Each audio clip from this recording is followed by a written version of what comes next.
Cake পছন্দ করে না এমন মানুষ হয়তো খুঁজে পাওয়া যাবে না। ছোট বড় সব বয়সের মানুষই আসলে কেক জিনিসটা পছন্দ করে। আর ফলের ভিতরে আম তো সেরা ফল, এটাও নিশ্চয়ই কম বেশি সবাই পছন্দ করে। তো এই দুটো যখন একসাথে হয় তখন আরও বেশি ভালো হয়। তো আজ আপনাদের সাথে শেয়ার করব পাকা আমের কেক। আসসালামু আলাইকুম, আমি হ্যাপি কিচেন থেকে আপনাদের সবাইকে স্বাগতম। তো প্রথমেই আমি এখানে শুকনো উপকরণগুলো চেলে নেব। নিয়েছি হাফ কাপ ময়দা, 1 চা চামচ বেকিং পাউডার, হাফ চা চামচ কর্নফ্লাওয়ার আর 1 চামচ গুঁড়া দুধ। তো প্রথমেই আমি এখানে একটা ডিম, নর্মাল তাপমাত্রার ডিম বিট করে নিচ্ছি। আর এখানে 1/3 কাপ চিনি নিয়েছি। চিনিটা একটু একটু করে বিট দেব আর বিট করব, 1/4 কাপ চিনি। তো চিনিটা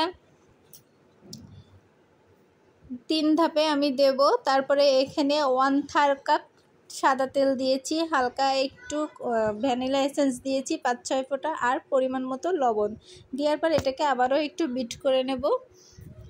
এবার দিয়ে দিলাম সামান্য একটু লিকুইড দুধ, এই 2 টেবিল চামচের মতো। এবার আমি এখানে 1/3 কাপ আমের রস দিয়েছি, এটা আমি আগে থেকে ব্লেন্ডার করে রেখেছি। আর আঁশ থাকলে অবশ্যই সেটা ছেঁকে নেবেন। আর এখানে শুকনো উপকরণগুলো অল্প অল্প করে দেব আর মিক্সড করব, এক ধাপে দেওয়া যাবে না। তো এই যে হয়ে আসছে আমার ব্যাটার তৈরি, এই যে ঠিক এরকম হতে হবে। এবার আমি এটাকে একটা মলে দিয়ে দেবো কেকের।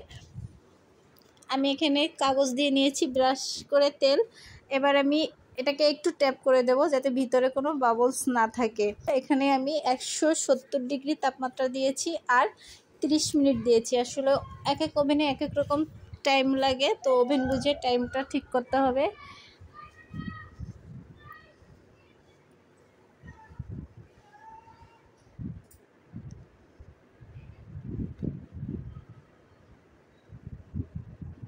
তো 30 মিনিট পর আমি কেকটাকে বের করে ঠান্ডা করে নিয়েছি। অবশ্যই ঠান্ডা করে নিতে হবে, তা নাহলে কিন্তু চুপসে যাবে। এবার এটাকে আমি মোল আউট করে নেব।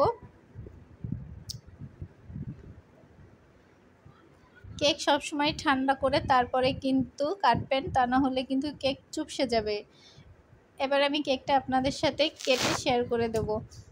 তো দেখুন কতটা সফট হয়েছে, আর দেখতেও মাশাআল্লাহ অনেক সুন্দর হয়েছে। যারা আম পছন্দ করে তারা অবশ্যই এই কেকও পছন্দ করবে। তো এখন আপনাদের সামনে আমি একটু কেটে ভিতরটা দেখিয়ে দিচ্ছি। এই যে আমার কেকের ভিতরটা। তো ভিডিও ভালো লাগলে অবশ্যই একটা কমেন্ট করবেন আর লাইক করবেন আর শেয়ার করে রাখবেন, যাতে পরবর্তীতে বানানোর সময় ভুলে গেলে আবার দেখে নিতে পারেন। তো ভিডিও দেখার জন্য সবাইকে ধন্যবাদ।